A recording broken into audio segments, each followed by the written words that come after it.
I'm stuck sharing the same bed with my crush for the rest of my high school. Part 2. Narrated by Andrew. Cooper left the moment we were done with our high school exams, and I haven't seen him since.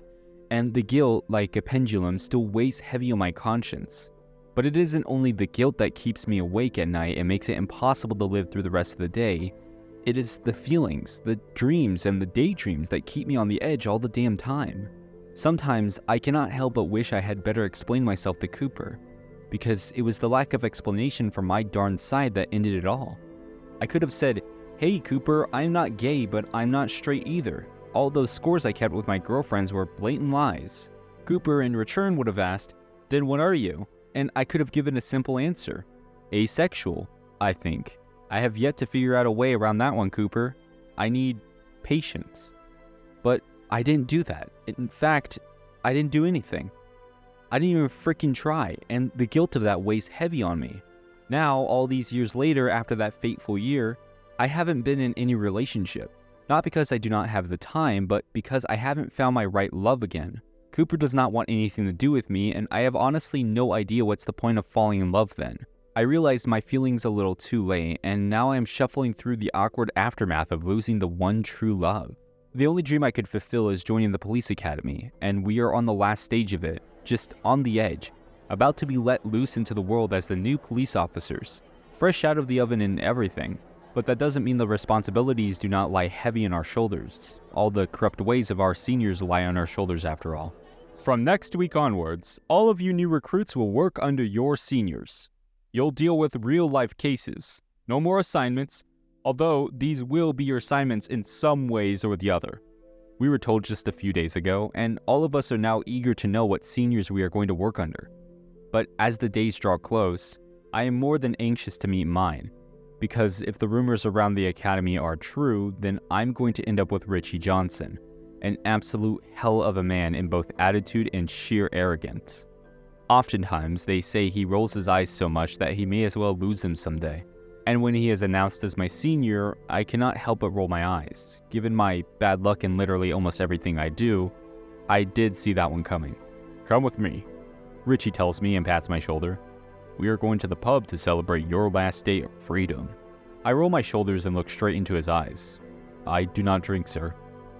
"You should learn then. Be a man." I roll my eyes at him and then follow him to his car. 15 minutes later, we are at the pub. 25 minutes after that, I am drunk out of my wits. Screw Richie. He brings me out of the pub and we sit outside its premises. And the night is still young and I still feel just as lonely. In fact, I feel lonelier than usual. Drinking really fucking sucks. Then Richie pats my shoulder and asks me what I am trying to achieve by being a cop. Do I have to answer that? I ask him, my words slurring against each other. "I would appreciate an answer," he tells me. "Okay, a lot then. I'm trying to do a lot." "You can try to be specific. Don't give me that old civil service and all answers. I know that already. I need to hear your story. What was your reason?" "Nothing," I tell him again and then shrug at him. "Wait, I think I do have one." I nod at him then. "You see, when I was 12, I met this kid. He was 12 too, and he had run away from his home. It was an absurd thing to me. I came from a loving family, so the thought that someone's parents could be so cruel to their own kids sounded like an alien concept to me. But he kept crying, and I couldn't help but wonder why the police didn't help his mom and him." "Did they call the police?" Richie asks. I shake my head at him. "My dad did it because the kid refused to return home. My dad promised that he'd call the police, and that little kid said that his dad would hate that so much. But even then, my dad called the police on him, but his mom refused to stand against his dad." I shrug at him. "I am still not sure why his mom did that, but I have always guessed that she was just scared. Anyways, we became quick best friends, and I have not once backed down from the thought that I want to become a cop and make sure he doesn't have to go through that hell for the rest of his life." Richie slowly smiles at me. "That sounds like a nice reason, kid. Where is he?" This time, my movements are sluggish and I feel drunker than before. "I don't know," I tell him, and feel horrified when I hear the slight break in my voice. "I don't freaking know where he is, and it's killing me. He doesn't want to talk to me anymore because I did something stupid, and I don't know what to do. Richie pats my shoulder. You'll find him again, kid. I sniffle at him. I hope so, Richie. Richie raises an eyebrow at the slight slip, but doesn't say anything. The world is a small place. Where could he have gone anyway? A few days later. Nowhere. Cooper hasn't gone anywhere, because the case Richie and I are assigned brings Cooper back into my life. Definitely not in the way that I hope to see Cooper and his mom, Lara, again. And as I read through the case, I cannot but think with a scowl directed at myself that I am late once again. Always a freaking disappointment. Never have I truly helped Cooper. Sounds familiar? Richie asks and pats the folder on my table. It reminded me of your story, so I decided to pick this one. He wriggled his eyebrows. Until you find your best friend again, I think you can do a little bit of practice. Oh, Richie is a nice guy, alright. If he weren't so unaware of the trouble, I really would have said something mean to him. But now, I sigh at him. It's my best friend. I inform him with a straight face and put my head on the table. And it's messier than I remembered it to be. Richie's smile drops from his face. What? I'm sorry, Andrew. It's alright, sir. Maybe this was fated. I could still do something about it. Exchange it with... I shake my head at him, effectively cutting him off. No, this sounds important. I want to be with Cooper for this one. Even if he probably doesn't want to see me, I tell myself, I want to make sure he comes alive from this one. The same evening, Cooper's dad, Aaron, is dead. Police suspect foul play, and Lara, Cooper's mom, is the prime suspect. Of course, I couldn't care less that Aaron is dead. That may never made it easy for either Lara nor for Cooper. But I still cannot help but feel intrigued at the idea that Cooper has taken the blame on himself and said that he, and not his mom, committed the murder. Everyone knows that's not the truth, but police proceedings have to be done anyway. Cooper hasn't done this, I tell Richie as I drive us to the new place Cooper and his parents lived in. I've never been to this part of the town, and I'm still not surprised to see the state of it. There's no way he has done this. Richie nods at me. We know that already. So why is he being questioned? Because he's creating unnecessary hurdles, Richie tells me. We have to clear that he hasn't had any kind of accomplice in the murder. But even if he has, Aaron deserved that. I have known that man for such a long time, and I don't even hold a bit of sympathy for that man. He's better dead. You have to learn to control your emotions, Andrew. I swallow. Sorry, sir. I understand your sentiments, but let's get done with this, shall we? He pats my shoulder. We know better than to work on beliefs. We need evidence. I nod at him and then follow him into Cooper's home. Sometime later. Obviously, Cooper isn't too pleased to see me, but I know I am. In the years following his absence, I always wondered what he looked like. Sure, my dreams created this particular adult version of his, but nothing could, and I mean it, compared to the actual thing. He is still shorter than me, but the baby fat on his face has disappeared, and his face has taken a more angular shape. But it's his shaggy hair that catches most of my attention, and how well kept both his face and hair are. When I notice the lip piercing on the corner of his mouth, I am overwhelmed with such an intense need to kiss him that it gives me a whiplash. The ringing in my ears ends only when I hear Richie's voice. Don't get me wrong, kid, Richie is telling Cooper, but I don't think it's in your power to overpower your own dad. You don't look like it. Cooper's lips curls up in distaste. He was drunk. He was not drunk, I interject, if only with the need to be involved in the conversation. More than that, I cannot help but want to talk to him. It's of utmost importance to me that I do. The report said so. My mom couldn't have done that either. She's smaller than me. Richie sighs. Your dad was killed in his sleep. Cooper's voice comes out more passionate than I expected to. Then why are you making the argument that I couldn't have done that? I've come forth, haven't I? Just arrest me, put me behind the bars, and be done with this case. It's not so easy, kid, Richie tells him and then stands up. The next time he speaks, his tone is stricter. Show me the room. When we come out of the room, Richie looks at me with a snort. That kid's your best friend? He's a liar. He's scared. I correct him. Richie nods. Unfortunately, it wouldn't help this case, or his mom. I stop in front of our Jeep. Can I stay here? Talk to him for a while, I mean? Richie shakes his head at me. I'm afraid I cannot allow that, kid. It's in your best interest that you stay away from him until this is cleared. But he needs me, I tell him. Later, Andrew. Get in. A few days later. Of course, I did not heed Richie's warnings. In the last few days, 5 interviews have been conducted with both Lara and Cooper. For evidence, we found the knife that was used in the murder. In a few days, it will be proven, and I am afraid I will lose Cooper after that. So with that fear in my head, I leave my home around 11 at night and drive to the place where Cooper lives. I try to feel less anxious than I feel, but when I finally knock at Cooper's door, I'm not sure if that trick is going to work. It takes a while for Cooper to open the door, and when he sees me, he stares at me. "Why are you here?" he asks. "I wanted to talk to you." Immediately, Cooper moves to shut the door. I put my hand against the door before he can, and his glare has turned vicious. "Andrew, get the hell out. Can we talk? Please. Unless it is for the case, I don't see why we should. I regret it, alright?" I tell him and push a little against the door. "I regret not explaining myself better. I regret everything, Cooper. I've missed you so much. Please, talk to me. Give me 5 minutes, that's all I need." Cooper clenches his jaw and looks like he wants to do nothing more than to punch me. And honestly, considering how guilty I feel, I will allow him to do that. 5 minutes. He opens the door for me. "Then I am kicking you out." For the first 2 minutes, I do not say anything. It's almost like I had forgotten every single thing I wanted to say. Looking at him right now, I may as well have. Cooper shifts on his feet, a nervous tic of his since his teen years. "Well?" "I'm sorry for what happened."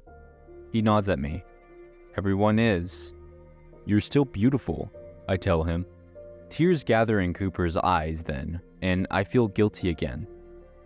"Andrew, please stop this. What do you want from me?" "Nothing, I promise. Just give me another chance, Cooper. Please." "You hurt me. I should have better explained myself. I know." Cooper looks confused, but only slightly. "Why did you say that?" "I'm not gay or straight, Cooper." "Thanks for telling me." Cooper dryly murmurs. "Your time's almost up." "I love you," I tell him, and the silence that follows the confession is so loud that I cannot help but quickly realize how bad the timing is. "I mean, you confess to me, and what happens next?" Cooper asks instead. "I don't understand." "Of course, you don't understand." His tone is deadpan, now that it's someone else's problem. "Cooper?" I softly call out his name. Cooper shakes his head. "Get out of here, Andrew. I am done with you."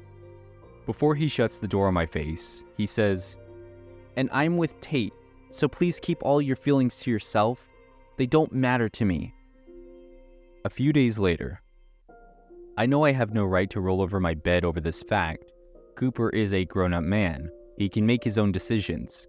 But that still doesn't make it any easier on me. When Cooper broke up with him all those years ago, I thought he was safe now. After all, Tate was soon going to finish his college and leave the city. So I was absolutely sure. But even now that I know my assumption was wrong, I cannot help but think that I had seen it coming. Bad things happen to us all the time. What's another bad thing? Over the next few days, Cooper tries to avoid me each time he comes for an investigation. By now, the case has reached its peak, and in a few days, it will be announced. I know Cooper is on the edge, so I try to keep everything to myself.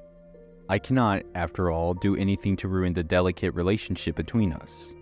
But the moment comes anyway, and in the worst possible form. But moments before that, Cooper and I have a tiny interaction.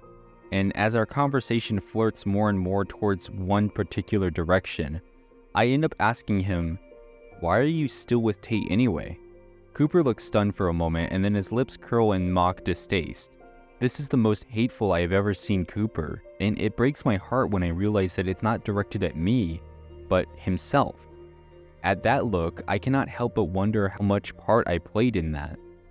I was looking for something familiar, he begins, and I ended up with Tate.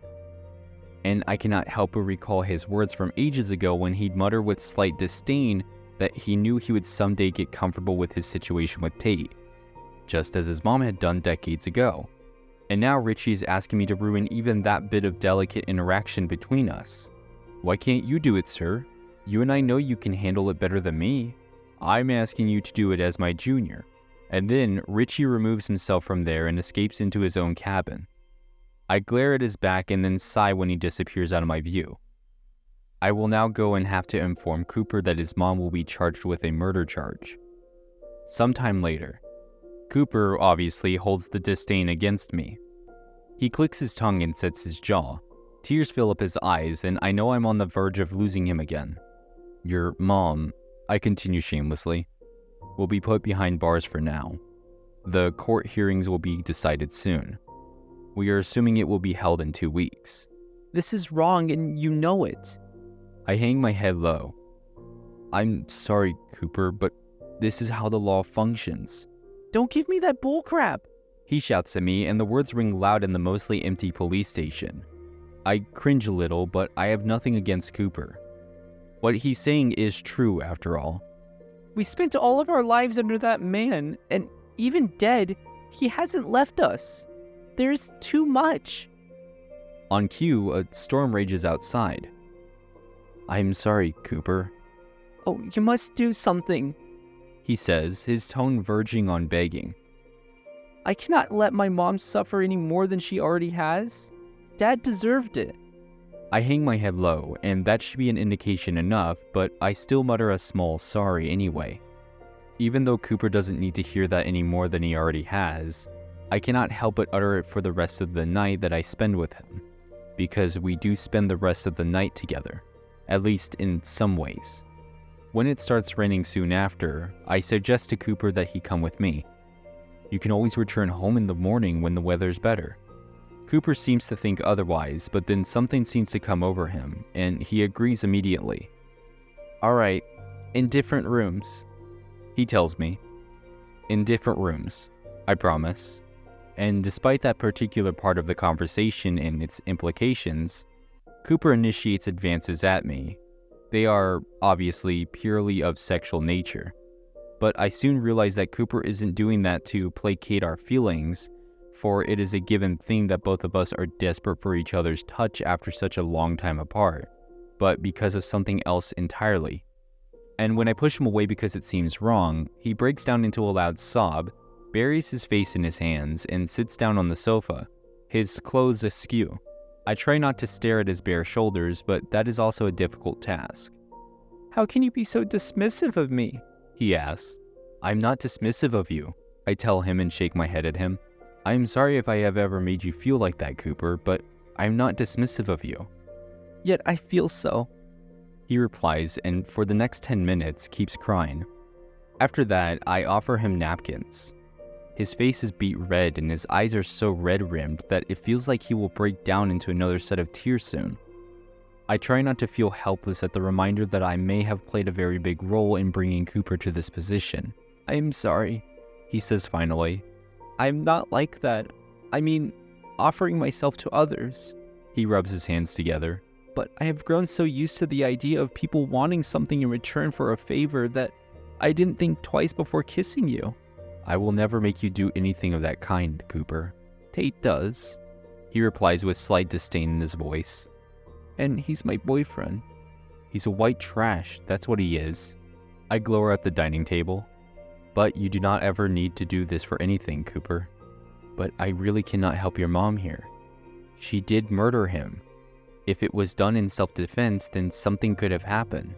In a way, it is self-defense, he replies. I shake my head at him, and then he goes silent for the longest time. By now, he has stopped crying, and all I can hear are the little sniffles he lets out every now and then. Carefully, I maneuver myself on the sofa and make sure that there's enough space between both of us. I'm sorry, he says again. I shake my head at him. Don't be. It's just, I wish our first kiss had happened differently. And then, to myself, I whisper, that would have been really nice. A few days later, Cooper broke up with Tate soon after. Although we didn't exchange our new numbers, Cooper still managed to contact me with the help of none other than Richie. Your friend badgers a lot, Richie tells me. I tried to get him off me. Even with the threats, he didn't listen. Does he know how dangerous that is? I nod at him and pocket my phone. You were the one who kept us apart. It's ironic you brought us together, sir. Richie glares at me. Go to hell, kid. It's hot there. I smile at him and then give him the folder. Everything's done. You should check. He nods at me. After the lunch break, he promises. Later, in the evening after my office hours are over, I find Cooper waiting for me, outside the police station's premises. I pocket my car keys and act like I have no way of going home. Hey, I call out to him. What are you doing here? I met Mom, He tells me, as if I don't already know that. They said I will not be able to meet her much after this. What am I going to do without her? Hey, I softly say and place a hand on my chest. Come on, breathe for me. I eventually inform him that I have a car with me, even though I wanted to lie to find more time to spend with him. But Cooper looks so distraught, I cannot lie to him. I bring him to a diner and ask him if he has eaten anything. I've been sitting out of the station since afternoon. Could even get up to find something to eat. It's alright. Come, tell me, what do you want to eat? Nothing too heavy, He replies. Sometime later. You know, being free from Tate again feels really good. I didn't know how much I despised him until I told him I didn't want anything to do with him. I grin at him and keep driving slow and smooth. The weather is cool, and I want it to do wonders for us. No rush, we have rushed enough. Good. He started crying at some point, He mutters, sounding guilty. And you do not have to carry the burden of guilt. It's been a long time coming. Cooper shrugs and looks out of the window. The cool wind blows his shaggy hair here and there, and I cannot help but feel mesmerized by it. I sometimes wish things were a little more stable in my life. Started my life in a fucked up family, got beaten up every now and again, and now my mom killed my dad. God, it all sounds so funny. And if that wasn't enough, I got involved with a groomer and stuck to him like a sore loser. I cannot believe I went through all that. And you're still standing strong, I tell him and grab his hand with my free one. Am I? He asks and scoffs, playing with my fingers like he used to. When we come across a particularly silent area, I pull over my car. He turns to look at me. Do you want to meet anyone here? I shake my head at him. I'm sorry about what I did, Cooper. It's been years, He replies with a snort. Get over it. But it hurt you. He shrugs. It did, sure thing, but I'm not going to sit here and weep about it all the time, am I? After we left for that new home, I didn't even think we'd meet again. But here we are. Maybe we just misunderstood each other. A big time. We misunderstood each other a big time, I add. He nods at me. I'm sorry for pushing myself onto you. In your defense, I was a good liar. He scrunches his nose at me. For a while. I agree with a small grin and then I clear my throat. But I have long grown from the shell of that boy. What I now feel, Cooper, is as real as it can be. How long have you been feeling like it? Cooper asks softly. Soon after high school, the distance did me some wonders. I shrug at him. Cooper gives me a small and sudden laugh. I cannot help but follow along. Can I kiss you? He asks, and I'm not sure how early this is, but I lean over and kiss him on his mouth. Later, when Cooper spends the night at my place, I sit down next to the sofa he is lying in and tell him what really happened all those years ago. I was fond of him when the Tate situation happened. I felt jealous when he was staring at other guys, but I did not love him just yet. That feeling grew over time, especially after he left. And by the end of it, he informs me that I'm stupid. I tell him that I agree. A few days later, it's the hearing date, and we will know today how many years Lara will serve in jail for Aaron's murder. Cooper, just as I expected, is on the edge, and he keeps crying every now and then, feeling and acting like a kid soon to be left alone by his only surviving parent. And although I wish to console him and hug him, I cannot. I stand next to Richie as the court proceedings happen and steal several glances at Cooper throughout it. Cooper does not return it even once. When the final announcement is made, Cooper rushes out of the room. Lara is given 12 years in jail for second-degree murder and without parole for the first 4 years. My heart breaks for her, and more when I put the handcuffs on her wrists and bring her to the van. How will I ever look into Cooper's eyes after this? I have absolutely no idea. I can only hope that he forgives me. For the next few days, I do not see Cooper. He does not return my calls or my messages. I know he's upset with me, and I decide to let him have his space. That's the least I can do. On the 7th day, he returns to my life. It's past 11 and I have just returned home from the station.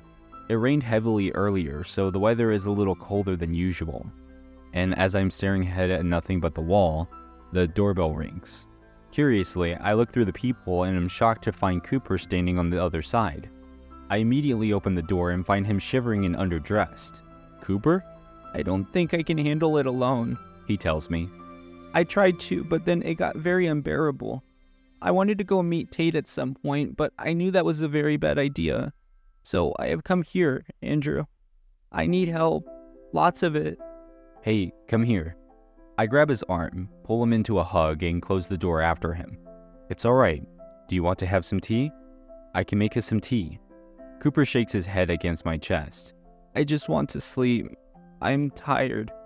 A flush works up my skin at the pain in his voice, but I bring him into my bedroom, offer him my own clothes, and then rush him into the bed. Hold on, I will switch on the heater. Do you need it?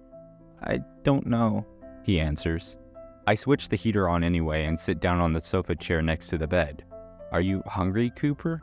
Should I bring something to eat? Will you come and lie down next to me? I sigh but do not deny him the touch that he needs. I lie down next to him and then sleep comes very easily to both of us. The next day. When I wake up the next day, Cooper is laying halfway across me and staring at me. Cooper? I ask groggily. Is everything alright? I cooked us breakfast, he replies. Oh, you didn't have to. We could have ordered something. I like cooking, though. Helps me with my stress a lot. Yes, I remember that little thing. Thanks, I tell him with a smile. Can we eat? I nod at him. Let me brush my teeth first. Alright. Then he pulls away and I start craving him right away. A few days later. Of course, now that Cooper is living with me, it's easier to monitor his behavior and care for him.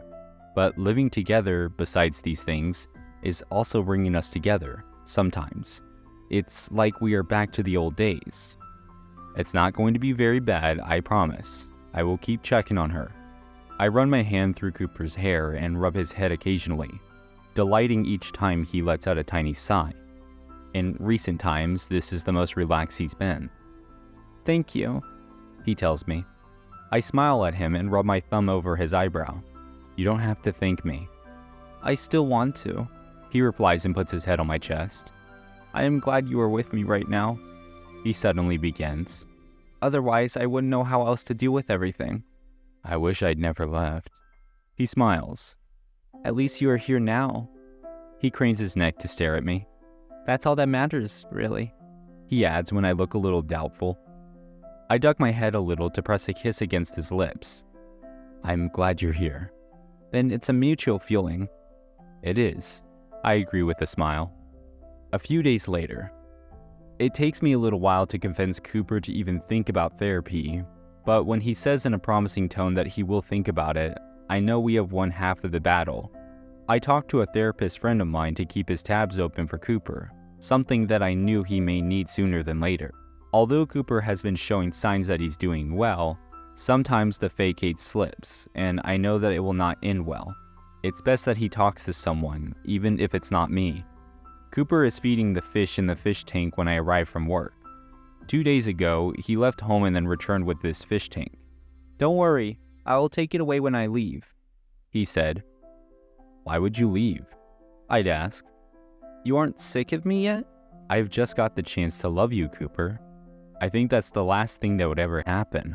And today, he is feeding them. The scene is way too homely, and I cannot help but melt at the sight of it. Hey, I say. Hi. Cooper replies and turns to me. An hour later, and after we've had our dinner, Cooper tells me that he missed his old self a lot. He plays with my fingers and does not look me in the eye. I envy that young boy, not the circumstances. I press a kiss against his cheek. I kinda miss myself too. Not more than I do? You miss my old self more than I do? I let out a laugh. How? Because I was your best friend, and because I was there. He grabs my fingers. You used to be handsome then. Ouch, I exclaim dramatically. Cooper grins at me. Thanks, he says against my lips. I catch his lips in a kiss. Thank you, Cooper. Conclusion. Cooper soon joins therapy sessions, and I am almost always present to bring him with me to our new shared home. We have started dating, and honestly, it seems like we will keep doing it for a while. Lara is alright. Well, as alright as she can be in the current situation she is in. The end. Have you ever loved your best friend? Thanks for watching. Consider subscribing to become a part of our Rainbow Force, and also go and check out our Ko-Fi page. Stay wholesome.